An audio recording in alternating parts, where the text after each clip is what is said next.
Welcome to OneMedRadio. This is Brett Johns in New York City. Today, I am with Dr. Evian Gordon and Dan Segal. They are with the firm Brain Resource, a San Francisco-based firm traded on the Australian Stock Exchange under the symbol BRC. Dr. Evian Gordon is the chairman and CEO.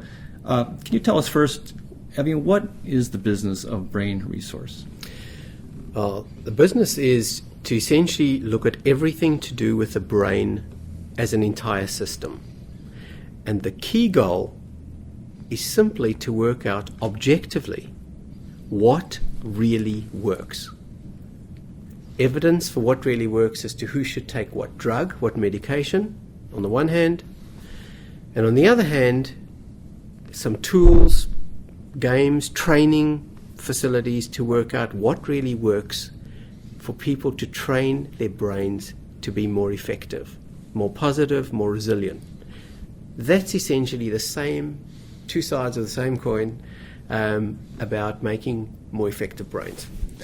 And so who would use this product or service? So currently, the clinicians use the who should take what drug, but they really just use the assessment of little web assessment that we have about the brain. From the deep insights, we've distilled down the quickest and most effective amount of information online that you can get in 30 minutes. And they just use those strengths and weaknesses to draw their own conclusions about how to use it in people with depression, anxiety, attention deficit disorder, according to decisions that they make themselves. So they use this to essentially prescribe drugs? They can mainly use it just to assess strengths and weaknesses and take it wherever they want to. We're not prescriptive yet about what we think we should do, what they should do. We've got big studies running that'll help inform that further. But currently there are CPT codes for assessing strengths and weaknesses objectively based on online brain assessments. So that's the first group who use it. The bigger groups that use it are employers in the United States.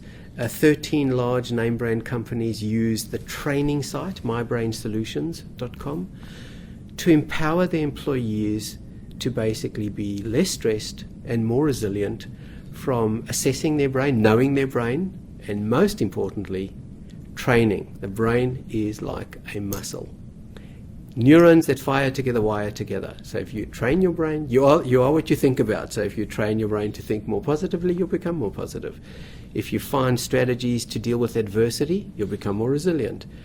So that's certainly about 500,000 employees that have been offered through their companies, paying on a price per employee per month basis, access to these tools. Terrific. So where did this technology or where did this idea come from? What are the origins of this? So the origins were really simple, that basically when I was the head of a big brain institute, I realized that the super specialization was limiting when it came to the brain, how all the pieces fitted together so you could see what works. And then Dan Segal, who was a top-rated analyst at Citigroup, I persuaded him to join me and list a public company to just do this on a global scale, and we got the money to do it, and it's been kind of escalating from there. Terrific. So Dan, can you tell us a little bit about the business that as I understand it, you guys took this public a few years back, and so where's the business at today? So essentially we publicly listed in August 2001. In the early days we helped cover our costs through doing drug trials, and we've worked with all the major international pharmaceutical companies. As we've progressed towards becoming more commercial, we've started offering services to clinicians, which we have in numerous countries in different languages. And then, as Evian was pointing out before, we launched our mybrainsolutions.com, which is now being used by employers. So that has helped grow our revenues while we continue to develop our intellectual property through running large-scale studies such as the iSpot study in depression, which we anticipate could be the first such study to make regulatory submissions for a diagnostic that can predict treatment response in the 3 most commonly prescribed antidepressants. Terrific. So how big of a market is there for the services that you provide? So when you sub-segment each component that we do, depression, there's around about 85 million visits per annum for depression. Clearly, if we can add an objective way to help the clinicians to predict which treatment will respond in which patient, there's a large opportunity for us to gain share of that market. In the employer space, that is a harder one to quantify because there are many segments which we apply to, from the employee benefits markets to the training markets, and those are well in the billions of dollars in each market. And most importantly, the element which has not been well serviced to date is the brain. So there's programs for smoking, cessation, weight loss, but not the brain. So you guys are sort of developing the brain as the treatments for the brain. So we're the first company to get brain training into the American name brand American corporates. Yeah. What have people been doing before? I mean, have there been treatments or have there been other approaches to try to develop, treat the brain? People have focused on behavior and information. And information itself, providing people with very sophisticated websites with a lot of information, has now been shown to be extremely limited. Information does not change people's behavior. There's some very good behavior programs, but the success has been long-term success, say weight loss, smoking cessation, exercise programs, have benefited a small percentage, but has been disappointing in terms of the bigger numbers. So what we think is missing is a fundamental understanding of yourself. There's only one thing that people are really inherently interested in, and that's themselves. And so people are naturally, attuned to their own brains if, and there's a big if, you can give it to them simply and that they can be the experts on themselves. I think people are a bit jaded by being told what to do, and they sort of change as a threat. So sometimes when people are told what to do, they non-consciously see it as a threat and can self-sabotage. So the results are not good. And it would seem that when you empower people with brain information in a simple way, they self-empower and seem to do a lot better. Interesting. So what are the big milestones now for the company going forward? Well, the biggest one is the registration of this marker with the So FDA. we've data locked 1,000 clinically depressed subjects in our R-Spot study. That forms the underpinnings of a submission that we're in discussion with the FDA about making hopefully sometime this year.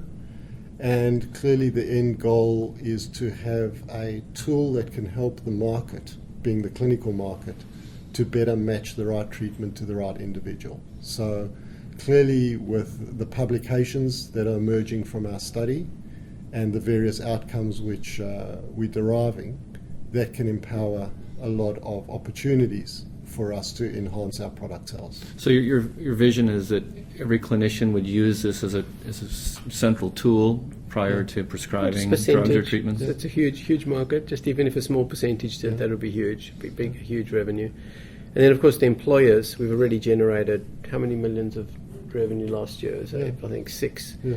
So given now we've got a really phenomenal team in San Francisco who are well geared up now for the selling season, with Aetna, for example, as a conduit distributor. They've just trained 100 people at Aetna, 100 salespeople. Our expectations now are, to ramp up that revenue via employers. So what would Aetna do now? How would they use this exactly? So they put it into pretty much all their RFPs, which they put out to their employers, and then once they get a contract where they want to add the brain into any program, they then just charge a fee per employee per month, and that revenue is shared with us.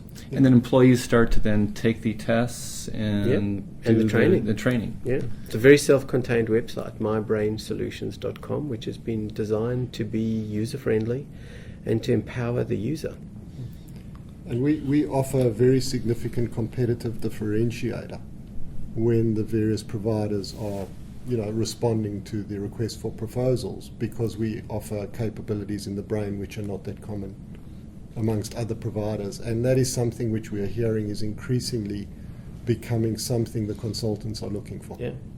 So focus on training and a focus on objectivity. So the company is doing about a $7 million annual run rate. And how has that been changing, or has that been growing? Well, it's been as we've been essentially building up our intellectual property and our market positioning to date. So it has been migrating. Within that 7, a lot of things dropped off, like our pharmaceutical trials, because that was something which was never part of our long-term goal. But we wanted it till we could replace it. We're now at the point where a lot of the replacements have occurred, and we can start to incrementally grow the revenues from this point on. Another important part of that Aetna and the revenue growth is that as part of our San Francisco team, we were very fortunate to get the former CEO of Optum Behavioral Health, who was running a $2 billion division of United Healthcare, to join us as our US CEO. So that is Dr. Evian Gordon, CEO of Brain Resource. He was joined today by Dan Segal, who is the Chief Operating Officer. Brain Resource is a San Francisco-based firm traded on the Australian Stock Exchange under the symbol BRC. Brett Johnson from New York City for OneMedRadio signing off. Good day.